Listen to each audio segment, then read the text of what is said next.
All right, now we got our next talk. It's Edelson Osorio Jr. He's the CEO of OriginalMy. OriginalMy has actually been running on ETC forever, basically since ETC's been around, so it's really great to have him here talking.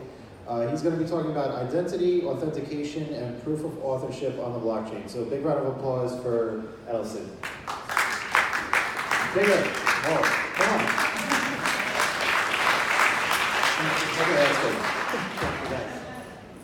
Well, I want to talk today about bureaucracy. Who knows about bureaucracy?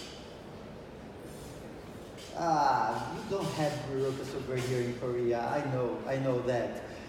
Well, I live in a Latin country, Brazil. And in Brazil, we have a lot of bureaucracy, the bad kind of bureaucracy. You need to go to the notaries all the time. We need to get a stamp on a paper all the time. You need to recognize it and certify your signature on a notary all the time in Brazil. That's a huge problem. That's a huge waste of time over there.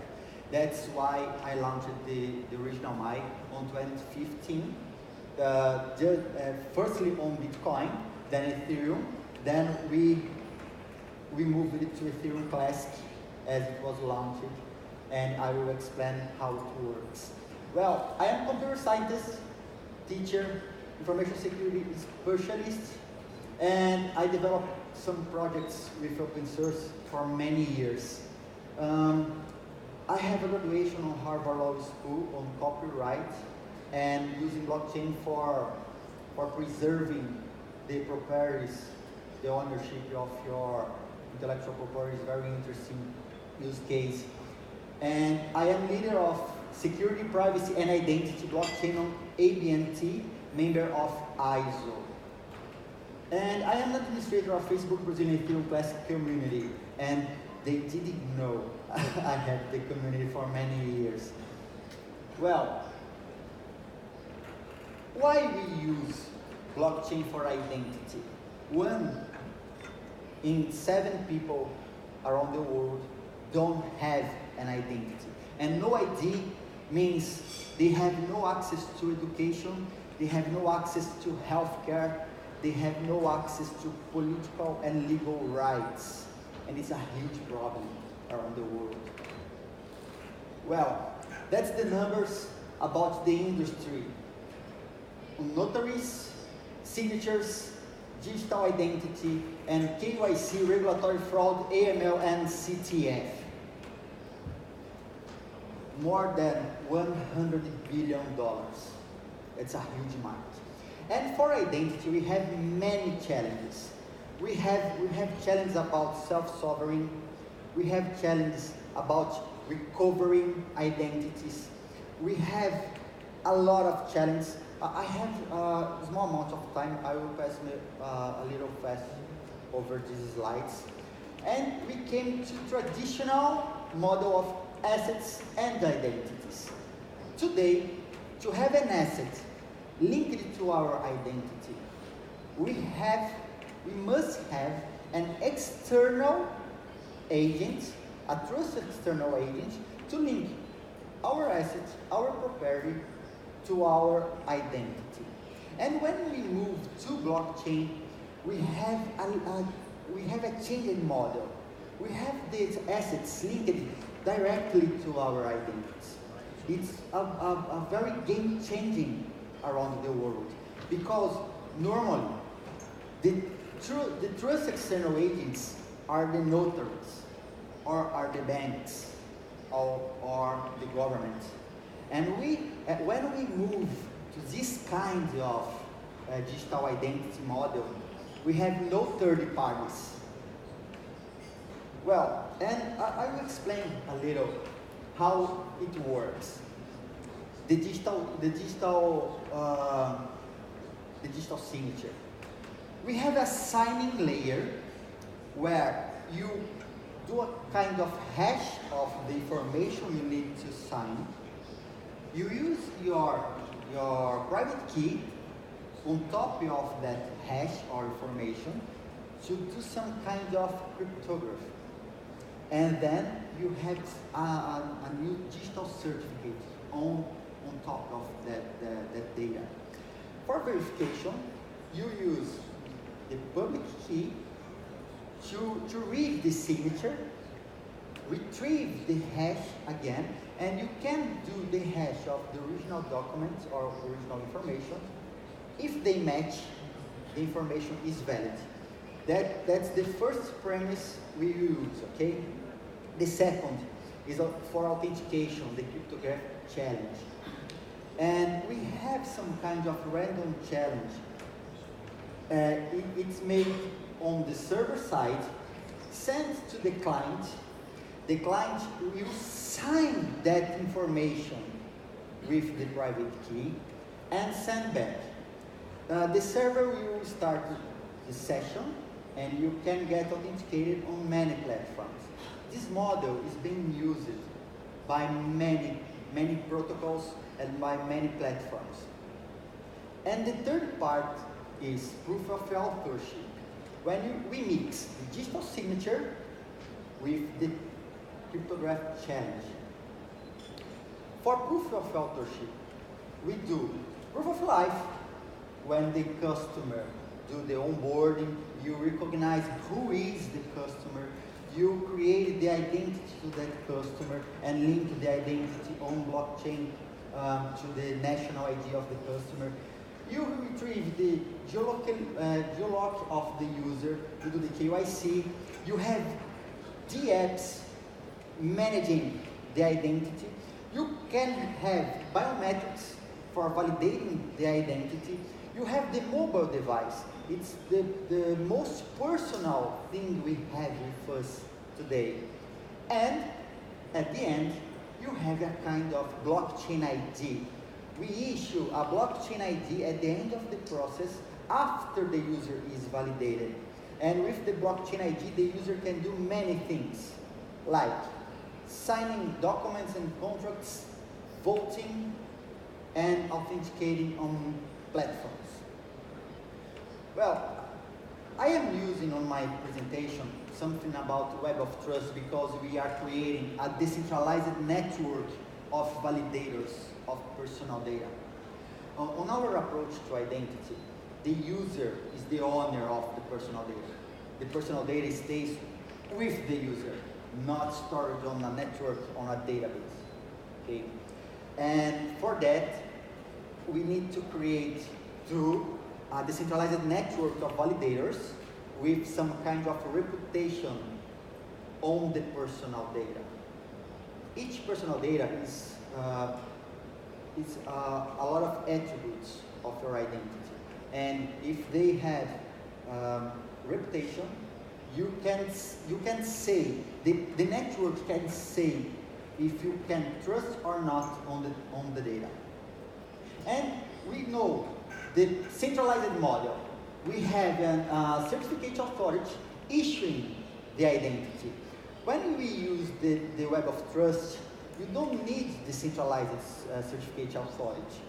For example, if I need to trust on John, but I don't know who John are. I know Ken, so I am James, okay? I just ask Ken, oh, what you know about John? Can I trust on him? If Ken is a very trustful guy and they don't lie, I could, because the reputation, trust on John. The Web of Trust has many mechanisms on reputation for improving the trust on the parties. And we came to OriginalMy use cases. We use all that I said before on our platform because we want to do this, trust and powering. And one example of bureaucracy in Brazil. In Brazil, the retired and pensioners need to do a proof of life every year. They need to go physically to the government, department, to prove they are okay to retrieve the pension, okay? And the population in Brazil is very huge, more than 200 million people. And it means 29 million of proof of life per year. If you take 2 hours on government department, you lose 58 million hours per year. And if your hour costs $2, you lose more than $160 million a year. And here in Korea, the minimum salary is about $7.5 per hour. In Brazil, just 2. How we do that? In 2015, we started just registering digital documents on blockchain. Then some lawyers asked me for registering, for certifying web content, because in Brazil we have a huge problem with fake news, injuries, defamation on internet. And this year we are having elections, presidential elections. Then we created a tool for certifying web content. Then some people asked us for signing contracts, and we know the challenge for signing contracts is the proof of authorship. We need to do an identity validation. So we created a layer for validating the identity of our customers, and then registering it using blockchain as a platform for registering the identity.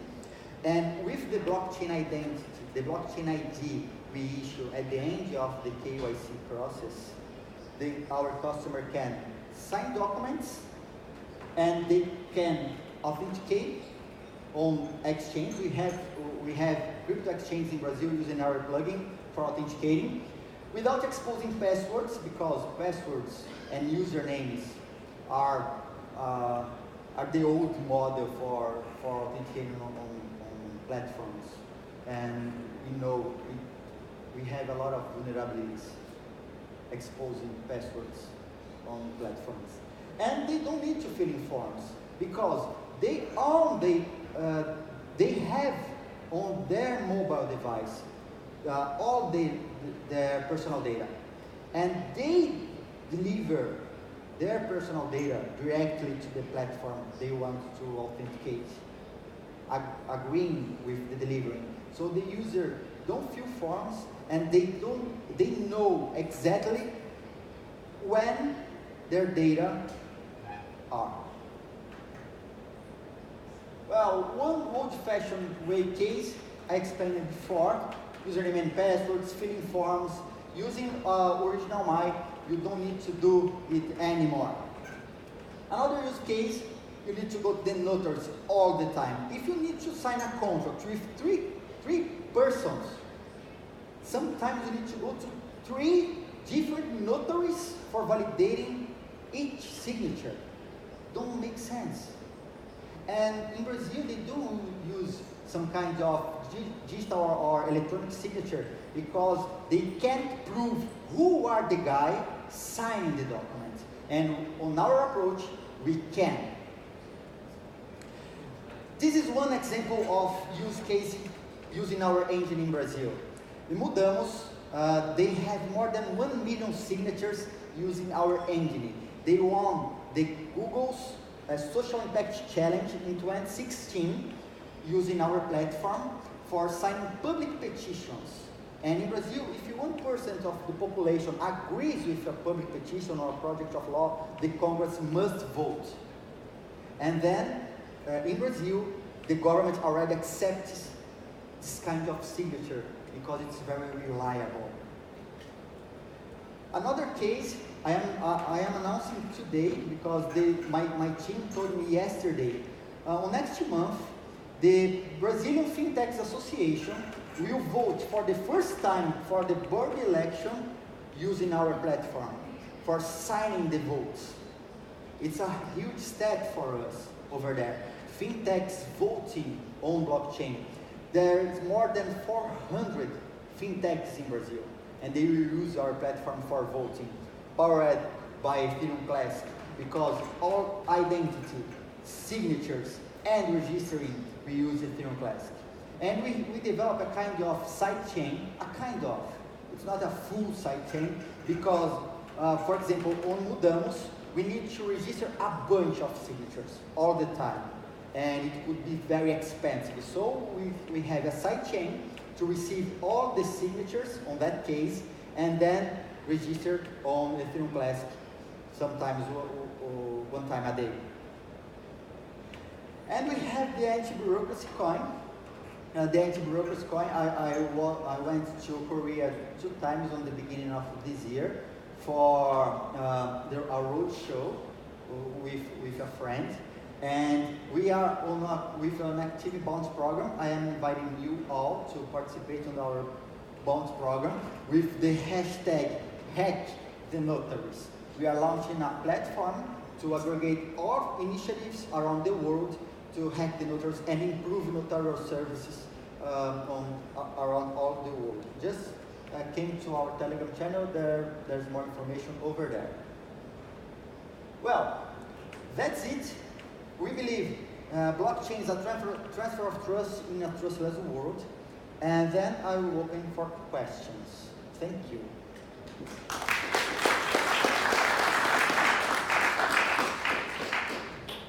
All right, do we have questions for Edelson? Because I have one. You mentioned for FinTech in Brazil, the new announcement. What do you think the reasons are they chose you and your platform? It's simple. For voting today, they need to sign all votes and recognize and get a stamp of the signature on a notary. And we have many states, and each state has a different table of costs. It's a very expensive model, the traditional one. And they didn't change to electronic one because they couldn't identify who is voting, who is signing the vote. And with our platform, the lawyers allow the process because they recognize our platform can identify who is the signatory of the vote, and there's no fraud in the process on our approach. That's why it's cheaper and it's more reliable than the traditional model. Okay, what was the previous model? The previous model was that they use paper, okay, and need to go to the notary all the time to get a stamp and recognize the signature on a notary. Yeah, I could physically. see blockchain being a lot more reliable there. Yes, for sure. Without a doubt. All right, any other questions? Oh, got one over here.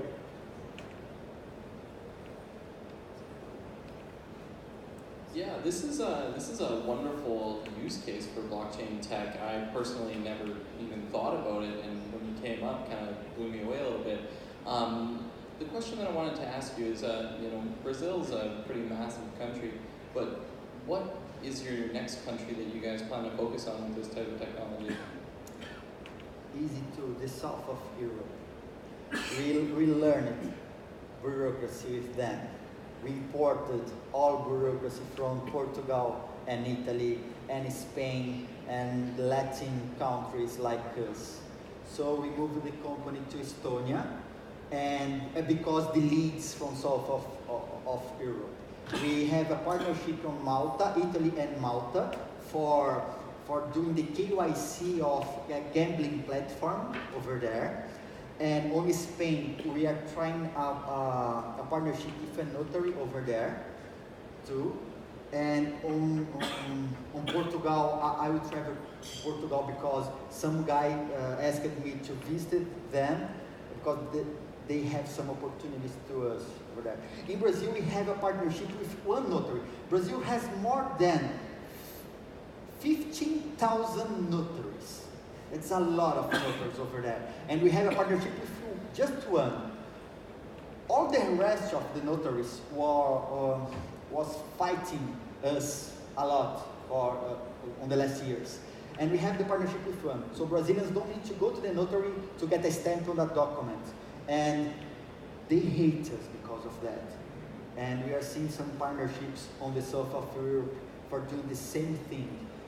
Hack the notaries and improve the services around the world. Wonderful. Thank you so much. Okay, thank you. All right, great. Thanks very much, Edison. Thank you.